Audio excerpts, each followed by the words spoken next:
우리가 다루고 있는 느헤미야는 기원 전 445년입니다.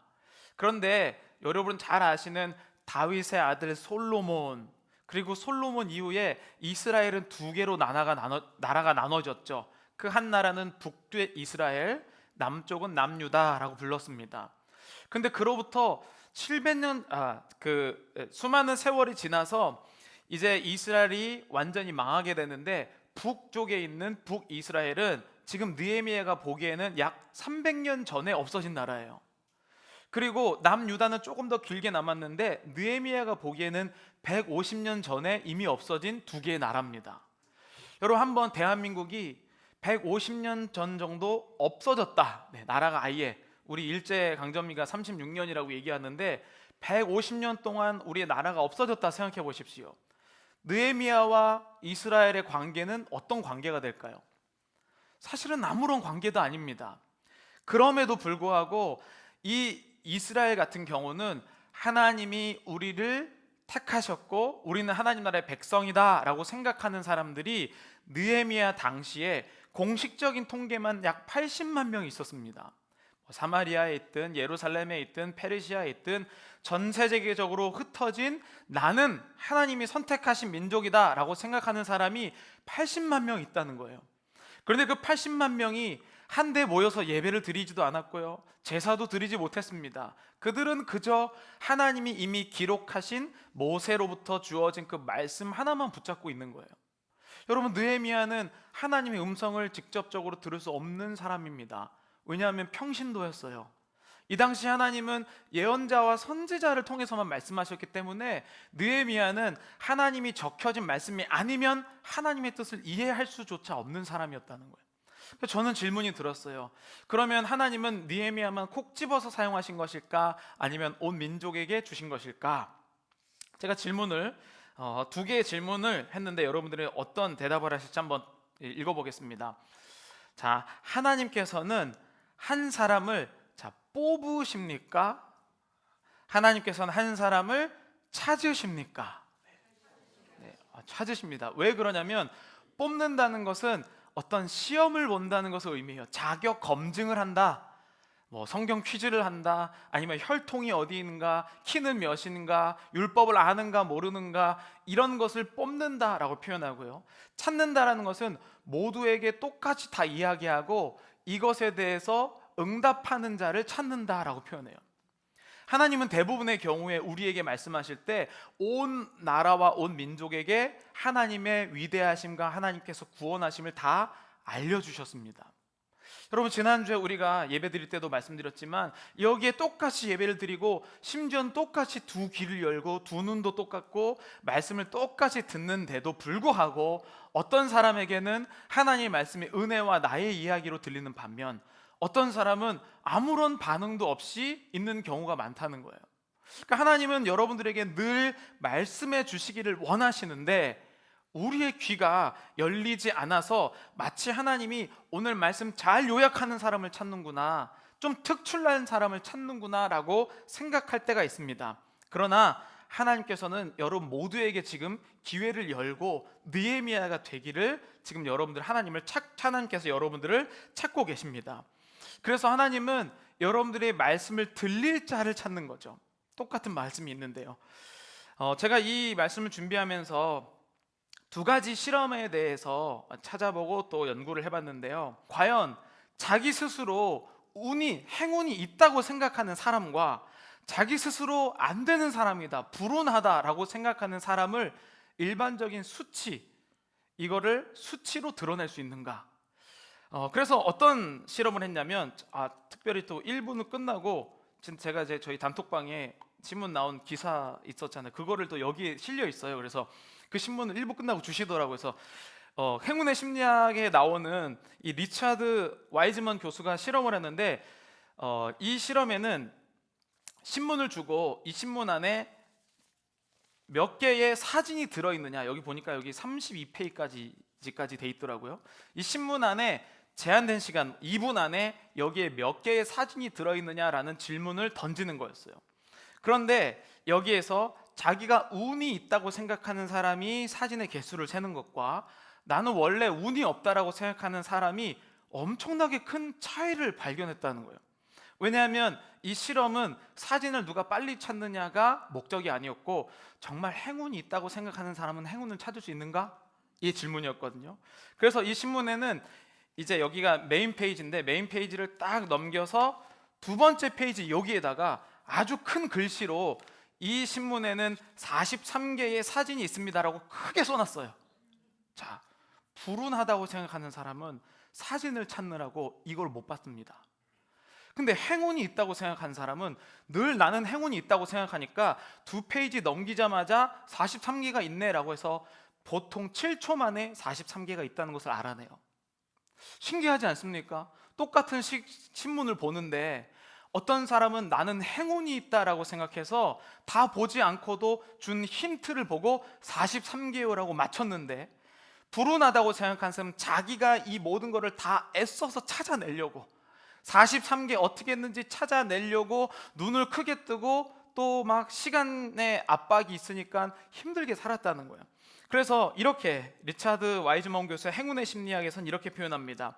신문 2페이지에는 세기를 멈추세요. 그러니까 스탑 카운팅이죠.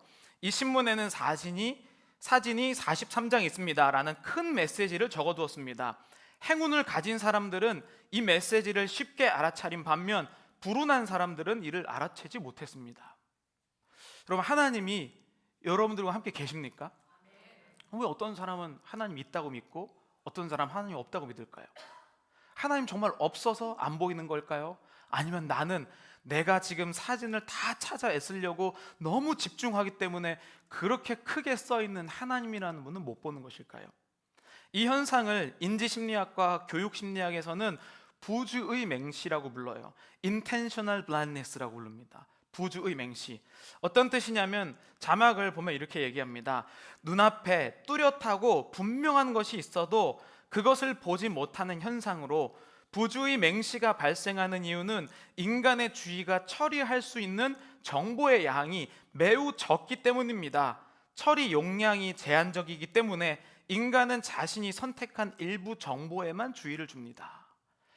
우리가 느헤미야라고 생각하면 똑똑하고 출신도 좋고 막 머리가 비상하고 웅변을 할 줄 알고 이런 식으로 생각하거든요. 근데 여러분, 아무리 인간이 날고 기어도 우리는 정보를 처리하는 능력이 제한적이에요. 시력이 2.0이어도 사진을 찾는 것은 그 집중을 하게 되면 2.0과는 상관이 없습니다. 시각이 넓은 사람이 찾는 거예요. 그런데 우리는 하나님 앞에서 우리의 삶을 살아갈 때에 나의 능력을 자꾸 집중한다는 거예요. 내가 어떤 학교를 나왔고 IQ가 몇이고 내가 지금 돈이 얼마 있고 명예가 있고 이것으로 하나님 역사하지 않습니다. 하나님이 우리 삶 가운데는요, 하나님이 보이는 자만 그 삶을 윤택하게 살아갈 수 있다라고 표현합니다. 자신이 행운이 있다고 생각하는 사람은요, 실제로 행운이 있어서가 아니었어요. 행운이 있을 것을 기대했기 때문에 어떤 것도 놓치지 않았다는 거예요. 여러분, 우리가 말씀을 듣고 여기 있는 사람들 다 귀가 똑같아요. 다 듣습니다. 그런데 이 말씀을 듣고 나아가잖아요. 하나님과 함께 한다라고 생각하는 사람은 어디서 하나님이 일어날지를 얼마나 기대하겠습니까? 그런데 하나님이 머릿속으로는 이해하지만 하나님이 실제하지 않는다고 하는 사람은요, 위기만 나오고 내 예상과 인생이 달라질 때에 하나님을 전혀 떠올리지도 못한다는 거예요. 여러분, 이 책에서는요, 또 다른 실험을 했습니다. 두 번째는 이 사람들이 자기가 행운이 있다라고 생각하는 사람과 나는 불행하다라고 생각하는 두 종류의 사람들에게 카페로 오라고 합니다. 그런데 이제 사람들은, 실험 참가자들은 카페에 가서 뭘 실험하는 줄 알아요. 그런데 이 실험자는 어떻게 했냐면 카페에 오는 길에 이 사람들이 어떻게 행동하는지가 이 실험의 메인 주제였습니다. 그래서 카페 입구에다가, 영국 사람이기 때문에 5파운드짜리 지폐를 앞에다 떨어뜨려 놨어요. 자, 결과는 어떻게 됐을까요? 자기가 행운이 있다고 생각하는 사람은요, 5파운드 지폐를 거의 다 발견했습니다. 행운이 없다, 나는 불운하다라고 한 사람은 거의 지폐를 발견하지 못했어요. 왜 그럴까요? 행운이 있다고 생각하는 사람은 어디 떨어진 돈이 없는지까지도 살필 수 있는 이 퍼스펙테이션, 관점이 넓은데, 행운이 없다고 생각하는 사람은 자기가 이 일을 해결하려고 애쓰다 보니까 시각이 엄청 좁아졌기 때문이에요. 여러분 하나님 믿으십니까? 하나님 정말 여러분과 함께 계세요? 근데 왜 우리의 시각을 이렇게 좁을까요? 하나님이 진짜 내 눈앞에 바로 이렇게 계신데도 불구하고 하나님이 없는 것처럼 걱정하면서 살고 계시잖아요. 여러분 느헤미야 시대에, 에스더의 시대에 하나님은 정말 안 계시고 죽으셨고 사라지셨고 하나님은 저 멀리 계신 분이 아니라 하나님은 지금 80만 명, 공식 수치 80만 명 모든 사람에게 내가 너희들을 다시 회복할 여호와다라고 말씀하셨거든요. 그러나 느헤미야만이 그 하나님이 지금 살아계시며 내 눈앞에 계시다는 사실을 보고 깨달은 자였다는 거예요. 그래서 그 책에서 행운에 대해서 이렇게 정의합니다. 우리 함께 읽어보도록 하겠습니다. 행운은 단순한 운이 아니라 새로운 기회를 발견하는 능력과 관련이 있음을 보여줍니다. 여러분 자기 스스로 진짜 행운이 있는 게 아니라 자기 스스로 행운이 있다고 인식하는 사람이 실제 삶이 바뀌어요. 그런데 우리는 살아계신 하나님을 내가 믿고 그분이 내 안에 계신다, 나와 함께 하신다라고 하는 사람의 인생의 변화가 없다는 것은 우리가 지금 하나님에 대한 부주의 맹시를 가지고 살고 있는 것이죠. 하나님이 있는데도 안 보여요. 왜냐하면 내가 사진 찾으려고 너무 바쁘거든요. 내가 내 문제 해결하려고 너무 긴장했거든요. 여러분 긴장하면 앞에서 아무것도 안 보입니다. 말씀을 전하러 왔는데 만약에 저도 몇 번 경험 있지만 이거 종이 다 사라지면 정말 긴장돼요. 그때는 하나님만 의지하고 나가야 됩니다. 우리의 삶에 내 삶의 계획한 대로만 간다면 참 좋겠지만 우리의 삶은 계획한 대로 거의 되지 않습니다. 학창 시절까지만 계획한 대로 되는 거잖아요. 내가 대학 갈 정도까지만. 대학 이후에 직장을 어디 갈지, 누구를 만날지, 누구와 결혼할지, 결혼하고 어떤 일이 일어날지 우리는 전혀 우리의 삶의 계획과는 다른 일들에 펼쳐지는 실제 속에 살아갑니다. 거기에 하나님이 계시는데 우리는 마치 내가 그것을 다음 스텝을 해결하려고 애쓰다 보니 하나님이 안 보이는 인생을 산다는 거예요. 여러분 수많은 사람들이 느헤미야가 뛰어나서 뽑힌 줄 알아요. 그러나 느헤미야는 뛰어나서 뽑힌 자가 아니라 하나님께 눈을 오로지 하나님께만 연 사람이기 때문에 하나님의 음성이 들렸던 사람입니다. 왜냐하면 여러분 생각해 보세요. 지금은 아직 한국이 남아있지만 한국이 망하고 난 다음에 150년 뒤에 미국에 살고 있는 이민 4세대, 5세대라고 생각해 보세요. 지금 대한민국이 한강이 파묻혔든지 무슨 남산이 어떻게 되든지 관심이 있을까요? 나라가 사라졌는데. 느헤미야는 지금 포로로 끌려와서 정말 오랜 기간 정말 예루살렘을 가본 적도 없는 그 느헤미야가 어떻게 자기 조상들의 그 예루살렘 성벽을 짓겠다고 생각했을까요? 이것은 자기의 의견이 아닙니다. 본 적도 없는 성벽을 어떻게 세워요, 여러분? 하나님이 우리에게 말씀을 주셨을 때 하나님 우리를 정말 너와 함께 하겠다라고 말씀하실 때에 느헤미야는 자기의 지식과 경험으로부터 안 것이 아니라 하나님이 조상들에게 말씀하셨던 그 말씀이 깨달아짐으로 말미암아 소명을 받게 됐어요. 여러분 오늘 저는 여러분들이 이 말씀을 들으시고 내가 본 적도 없는 하나님의 이 말씀을 통하여서 하셨던 그 하나님의 놀라운 소명이 여러분들 가운데 일어나기를 간절히 축복합니다. 그래서 오늘 본문 1장 5절부터 11절까지는 느헤미야의 기도라고 불러요. 그런데 그 기도는 크게 세 가지 단계로 이루어져 있습니다. 함께 보시면요, 첫 번째는 느헤미야는 회개했습니다. 그리고 두 번째는 느헤미야는 조상들에게 말씀으로 쓰여진 그것이 깨달아지기 시작했어요. 그리고 세 번째는 그 깨달아졌던 조상들에게 마신 하나님의 말씀이 지금 나에게 현재 시작되었구나라는 것을 선포했습니다. 이게 느헤미야의 기도의 3단계예요. 그래서 5절부터 11절까지는 회개하고 그 예전에 하셨던 약속을 깨닫게 되고 그 깨달은 말씀이 지금 나한테 일어나는 일이구나 라고 하는 것을 알고 선포하기 시작합니다. 자, 그래서 5절부터 7절까지 첫 번째 회개에 대해서 우리 함께 읽어보도록 하겠습니다. 이르되 하늘의 하나님 여호와 크고 두려우신 하나님이여 언약을 지키시며 긍휼을 베푸시는 주여 간구하나이다. 이제 종이 주의 종들은 이스라엘 자손을 위하여 주야로 기도하오며 우리 이스라엘 자손이 주께 범죄한 죄들을 자복하오니 주는 귀를 기울이시며 눈을 여시사 종의 기도를 들으시옵소서. 나와 내 아버지의 집이 범죄하여 주를 향하여 크게 악을 행하여 주께서 주의 종 모세에게 명령하신 계명과 율례와 규례를 지키지 아니하였나이다. 아멘. 여러분, 여기에 중요한 회개의 표현이 있어요. 느헤미야는 실제로 잘못한 게 없습니다.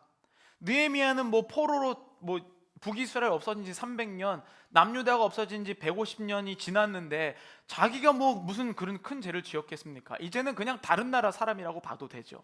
그런데 느헤미야는 어떤 기도를 했냐면 이스라엘 자손이 주께 범죄한 죄들을 자복하오시며 나와 내 아버지의 집이 범죄하였다라고 표현했어요.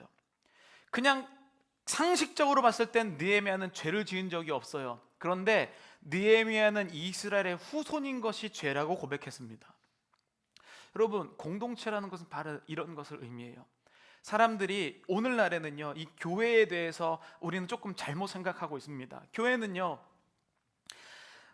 내 죄가 아닌데도 교회의 죄이기 때문에 나의 죄로 느끼지 않는 이상 교회는 항상 분열할 수밖에 없습니다. 잘 생각해 보세요. 오늘날의 여러분들은 어떤 마음으로 교회를 다니시는지 모르겠지만 만약에 교회에 다니다 보면 분명히 잘못한 사람이 나옵니다. 완벽한 교회는 하나도 없어요. 잘못한 교회 사람이 나오는데 그 사람이 잘못했을 때 저 사람 때문에 어렵다라고 생각하는 사람과 저 사람의 죄가 나에도 연대 책임이 있다라고 생각하는 공동체는 그 후속 조치가 다릅니다. 이 사람이 잘못했으면 잘라내면 그만이죠. 그러나 이 사람의 죄가 우리와 연대한다라고 생각한 사람은 그 사람이 반드시 회복되기를 기도합니다. 여러분, 느헤미야의 기도는 이런 차원의 기도였어요. 만약에 여러분들이 전자의 생각을 가지고 있으면 저 사람 때문에 잘못했다라는 마음을 가지고 있잖아요. 말씀을 들을 때도 우리의 태도가 바뀌어요. 오늘 이 말씀 저 사람이 들어서 꼭 고치면 우리 교회 좋아질 텐데, 하나님이 우리에게 말씀하고 계시는데 이 말씀이 판단과 정죄의 근거로 사용되기 시작합니다. 하나님 말씀은 똑같아요. 그런데 그 말씀을 받아들이는 우리의 마음이 달라지자 누군가를 미워하고 누군가를 판단하는 말씀으로 사용되기 시작한다는 거예요. 만약 느헤미야가 그 마음을 가졌잖아요. 이스라엘 회복이 없죠. 그렇죠? 근데 느헤미야는 자기가 잘못하지 않은 그 죄도 주님, 제가 잘못했습니다 라고 회개할 때에 어떤 일이 일어나냐면 말씀이 깨달아지기 시작했어요. 평신도였는데도 하나님이 그 주권적으로 역사하셨던 옛날 약속이 자기의 이야기로 들리기 시작했다는 겁니다. 두 번째는 그래서 이렇게 표현해요. 조상들에게 하신 말씀을 깨닫게 되면서 8절 9절입니다. 우리 함께 읽어보도록 하겠습니다. 옛적에 주의 종 모세에게 명령하여 이르시되 만일 너희가 범죄하면 내가 너희를 여러 나라 가운데에 흩을 것이요 만일 내게로 돌아와 내 계명을 지켜 행하면 내가 거기서부터 그들을 모아 내 이름을 두려고 택한 곳에 돌아오게 하리라 하신 말씀을 이제 청하건대 기억하옵소서. 아멘. 해석을 하는데 하나님의 말씀이 이미 예정이 되어 있었어요. 어떻게 예정되어 있었냐면 너희가 범죄하면 너희를 여러 나라 가운데 흩을 것이다. 지금 80만 명이 페르시아나 사마리아나 다 흩어져 있어요. 똑같은 상황이죠. 그리고 하나님께서 내게로 돌아와 계명을 하냐면 니네가 하늘 끝에 있을지라도 내가 너희를 불러서 회복시키리라 라고 말씀하셨는데 여기 9절을 다시 보시면요, 내 이름을 두려고 택한 곳에 돌아오게 하리라 고 하신 말씀을 기억했다. 이게 깨달아졌다는 거예요. 느헤미야 전에는 이 말씀이 없었던 게 아니라 느헤미야만이 이 말씀이 자기에게 하시는 말로 들리기 시작하자 내 이름을 두려고 택한 곳이 어디일까요? 그게 바로 예루살렘이에요. 저 예루살렘 성벽이 무너졌는데 하나님이 지금 하나님의 이름을 두려고 택하신 곳에 돌아오게 하신다는 말씀이 지금 실제로 이루어지기 시작했구나, 그걸 깨닫기 시작한 거예요. 신명기 28장 36절 우리 함께 읽어보도록 하겠습니다. 여호와께서 너와 네가 세울 내 임금을 너와 네 조상들이 알지 못하던 나라로 끌어가시리니 네가 거기서 목석으로 만든 다른 신들을 섬길 것이며. 이게 신명기잖아요. 모세오경, 창세기, 출애굽기, 레위기, 민수기, 신명기, 1000년 전에 하나님이 조상들에게 하신 말씀. 근데 그 말씀에 뭐라고 되어 있냐면 하나님께서 너희들을 흩틀고 알지도 못했던 나라에 가게 했는데 그 사람들이 나무로 만든 신들을 섬기는 사람들이 거기 있을 것이다. 이스라엘을, 북이스라엘을 마무리하고 없앤 아수르, 바벨론, 이 나라가 다 나무로 만든 신을 섬겼어요. 여러분, 우리는 지금 알고 나니까 이거 당연히 그렇게 생각해야 되는 거 아니지만 하나님의 음성에 귀 기울이지 않으면요, 이렇게 쉬운 것도 이해가 안 돼요. 하나님이 내 앞에 살아계신데 그 하나님이 안 계시는 것처럼 살아간다는 거예요. 그런데 느헤미야는 조상의 죄를 자신의 죄로 고백할 때 이것이 지금 나에게 일어나는 일이구나라는 것을 깨닫기 시작해요. 하나님 이름을 두시려고 한 그 예루살렘, 거기로 다시 회복시키시겠구나. 신명기 12장 5절입니다. 우리 함께 읽겠습니다. 오직 너희의 하나님 여호와께서 자기의 이름을 두시려고 너의 모든 지파 중에서 택하신 곳인 그 계실 곳으로 찾아 나아가서, 똑같은 자기의 이름을 두시려고 하신 그 예루살렘으로. 그러니까 이 느헤미야는 예루살렘이 어딘지도 잘 몰라요. 가보지도 않았어요. 그렇지만 하나님의 말씀이 깨달아졌기 때문에 보지도 못한 그 성벽을 세우기 시작하는 겁니다. 여러분, 오늘날에 우리는 마치 무당의 신들림처럼 하나님의 음성을 듣는다고 생각해요. 그런데 여러분, 말씀 가운데에 하나님이 이 이야기가 여러분들의 이야기로 들릴 때에 거기서부터 새로운 일이 일어나기 시작합니다. 예루살렘 회복시키겠구나. 하나님의 말씀이 고리타분한 옛날 느헤미야나 무슨 모세나 아브라함의 이야기가 아니라 이거 지금 내 삶에서 지금 이루어지고 있는 얘기네. 이게 깨달아지자 느헤미야는 용기와 힘과 지혜가 생기기 시작했어요. 그리고 그것을 깨달아서 말씀을 가지고 기도합니다. 세 번째는요, 그 깨달은 말씀이 지금 나로부터 이루어짐을 선포하기 시작했어요. 느헤미야 1장 10절 11절입니다. 함께 읽겠습니다. 이들은 주께서 일찍이 큰 권능과 강한 손으로 구속하신 주의 종들이요 주의 백성이니이다. 주여 구하오니 귀를 기울이사 종의 기도와 주의 이름을 경외하기를 기뻐하는 종들의 기도를 들으시고 오늘 종이 형통하여 이 사람들 앞에서 은혜를 입게 하옵소서 하였나니 그때에 내가 왕의 술관원이 되었느니라. 이 한글 번역이 이게 잘못된 번역인데요, 마치 이 기도를 하니까 하나님이 술관원으로 높은 관직으로 세워주셨다라고 생각하지만 이미 술관원이 된 상태, 되고 난 뒤에 한 기도입니다. 시간 순서가 반대예요. 하나님이 여러분들을 사용하실 때 자격이 갖추거나 훌륭한 사람으로 한 것이 아니라 이 느헤미야가 술관원 때문에 하나님이 사용하시는 게 아니라 오직 하나님의 능력으로 사용하신다는 것을 강조하기 위해 반대로 되어 있습니다. 근데 여러분, 여기에서 이 느헤미야가 하는 기도가 굉장히 훌륭한 기도예요. 왜 훌륭한 기도냐면 지금 주의 이름을 경외하기를 기뻐하는 종들의 기도를 들으시고 오늘 종이 형통하여 이 사람들 앞에서 은혜를 입게 하옵소서라고 표현하는데, 이 사람들이 페르시아의 아닥사스다 왕과 그 무리들이에요. 여러분, 기도할 때 어떻게 기도하시나요? 이 환경을 좀 제발 좀 바꿔달라고 기도하잖아요. 이게 바뀌어야지만 내 삶이 새로워지고 이 관계들 가운데, 깨어진 관계들, 나를 미워하는 사람들이 바뀌어야만 내 삶이 형통할 것으로 생각합니다. 그런데 느헤미야의 기도는 그렇지가 않았어요. 지금 딱 하나님의 음성을 들은 그 자리부터 하나님께서 역사하시기를 기대하는 기도를 드렸습니다. 잘 생각해 보세요. 하나님께서 지금 여러분들 힘든 분들이 계실 겁니다. 관계가 깨어진 분들 계실 거고, 지금 완전히 망하거나 상처받거나 어려운 분들도 계실 거예요. 근데 그거 지금 여러분들이 당한 어려움과 상처, 어려움의 관계들 있죠, 그거 하나님이 보내신 건가요? 아니면 내가 처음에는 좋아 보였지만 시간이 지나 보니까 안 좋다고 느끼는 건가요? 내가 시간이 지나고 봤더니 예전에는 좋은 줄 알았는데 관계의 깨어짐과 상처와 망한 가운데 어려움이 생긴 거예요. 그러니까 여러분들이 기도할 때 하나님 제발 환경을 바꿔주시고 다시 일어서게 해주시고 회복되게 기도해봤자 또 가면 나 때문에 거기가 망가지는 거죠.